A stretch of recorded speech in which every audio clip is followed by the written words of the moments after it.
आज का हमारा बहुत बेहतरीन टॉपिक है गाज लॉ के हवाले से। सबसे पहला सवाल है कि गाज लॉ का मकसद क्या है। देखिए, अगर हमारे पास कोई क्लोज्ड सरफेस है, let's say this is a closed surface.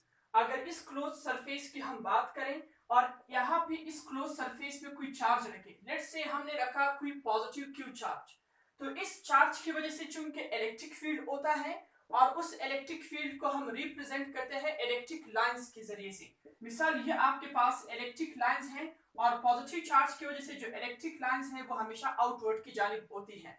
ये जो आपके पास पॉजिटिव चार्ज हमने रखा है ये इसके इलेक्ट्रिक फील्ड लाइंस है। गोया हम ये कहना चाहते हैं कि ये जो आपके पास एक क्लोज सरफेस है, इस क्लोज सरफेस से ये लाइनें गुजर रही है, means there exists a net flux due to this charge.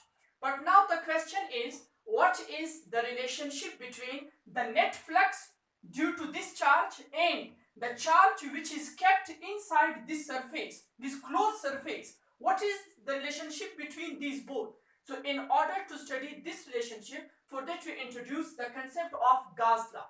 So now the next question is how we can express the mathematical expression for Gauss law. So let's have the mathematical form of Gauss law. My dear students, the mathematical form is, in a sense, mathematical form that the total electric flux is always equal to 1 over epsilon naught times the total charge enclosed. This is one of the most important equation in electricity and magnetism. That this phi E, this represents the total electric flux which is due to the charges which are kept inside the closed surface, and this is actually the permittivity, means the constant, and q inside means the charge which is kept inside any closed surface that can be of any shape, means it is actually the total charge which is inside, the net charge which is inside that closed surface. ये जरूरी नहीं है कि जो आपके पास charge हो वो एक हो, दो भी हो सकते हैं, तीन भी हो सकते हैं, चार भी हो सकते हैं, नंबर ऑफ चार्जेस हो सकते हैं। तो नंबर ऑफ चार्जेस की वजह से कितना फ्लक्स होगा और उनके दरमियान रिलेशनशिप कितना होगा वो हम मालूम कर सकते हैं इस इक्वेशन से। यानी अगर मैं इस इक्वेशन को बड़े आसान अल्फाज में लिखूं तो हम जानते हैं इलेक्ट्रिक फ्लक्स का formula E into A is equal to 1 over epsilon naught times the charge which is enclosed. Enclosed का मतलब है कि जो चार्ज हमने रखा है inside, यहाँ पे Q in means Q inside, the charge which is kept inside of that closed surface.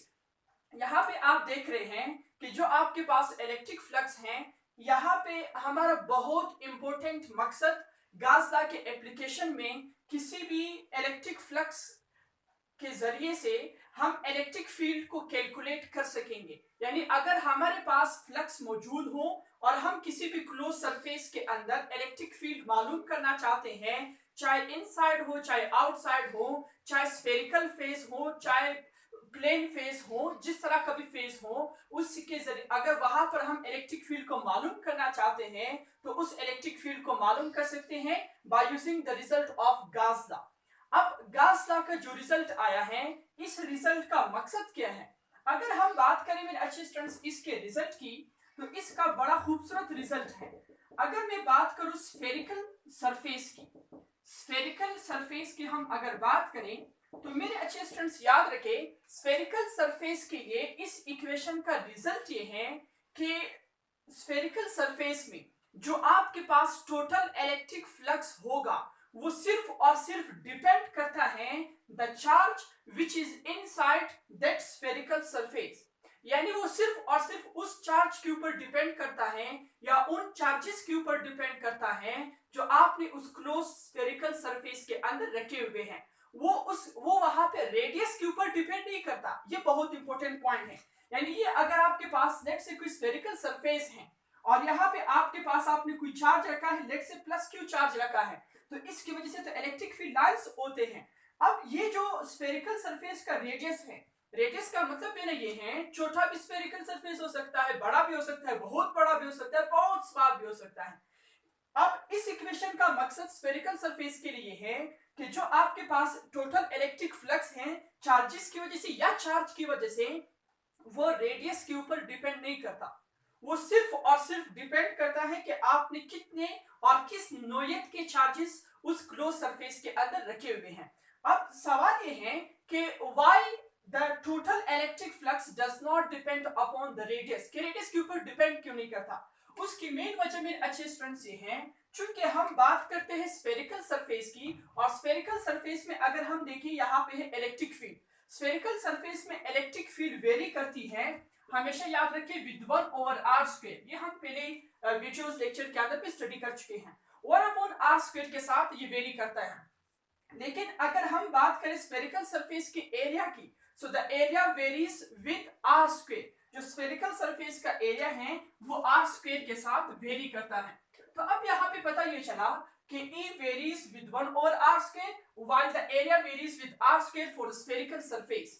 अब इन दोनों का जो प्रोडक्ट है, the product of E and A, this product results in the cancellation of r²। यानी इनका जो प्रोडक्ट हमारे पास है EA 1/r², into r², ये दोनों दूसरे को कैंसिल करते हैं, so the net result is 1। So means which shows that the electric flux for any closed surface does not depend upon the radius of that closed surface। यानी कि वो अगर स्मॉल हो या वो बहुत लार्ज हो या बहुत ज्यादा स्मॉल भी हो, तो उसके ऊपर इलेक्ट्रिक फ्लक्स डिपेंड नहीं करता है। ये हमारे पास इस इक्वेशन का पहला रिजल्ट है। एक दूसरा बहुत इंपॉर्टेंट सवाल आपके ज़हन में होना चाहिए कि जो यहाँ पे हम लिखते हैं Q in, मतलब Q इनसाइड, चार्ज इनसाइड, यहाँ पे हम Q आउट क्यों नहीं लिखते हैं, charge outside the close surface क्यों नहीं लिखते हैं? ये बहुत इंपॉर्टेंट पॉइंट है। तो उसकी मेन वजह ये है कि अगर आपके पास चार्ज आउटसाइड हो, so the contribution of the net electric flux actually gives the zero flux. Means कि लेट्स से अगर ये आपके पास क्लोज सरफेस है, आपने पॉजिटिव चार्ज यहाँ पे रखा, तो इस पॉजिटिव चार्ज की वजह से जो इलेक्ट्रिक फ्लक्स होता है, ये इलेक्ट्रिक फ्लक्स हकीकतन में यहाँ पे zero, total net flux zero होता है। क्यों? क्योंकि जितनी लाइनें आ रही हैं, जितनी लाइनें इंटर हो रही हैं, उतनी ही लाइनें आउट हो रही हैं। So it means the net electric flux actually has the zero result due to the charge which is kept outside of any close surface. तो आज हमने बच्चों गॉस लॉ के हवाले से पढ़ा कि गॉस लॉ हमारे पास टोटल इलेक्ट्रिक फ्लक्स बताता है, और ये एक्चुअली रिलेशनशिप शो करता है किसी भी क्लोज सरफेस में जो फ्लक्स है और जो चार्ज इनसाइड उस सरफेस के अंदर रखा है, उन दोनों के दरमियान जो रिलेशनशिप होता है, उस रिलेशनशिप को शो करने के लिए हम गॉस लॉ को स्टडी करते हैं। So see you in the next lecture, wish you best of luck.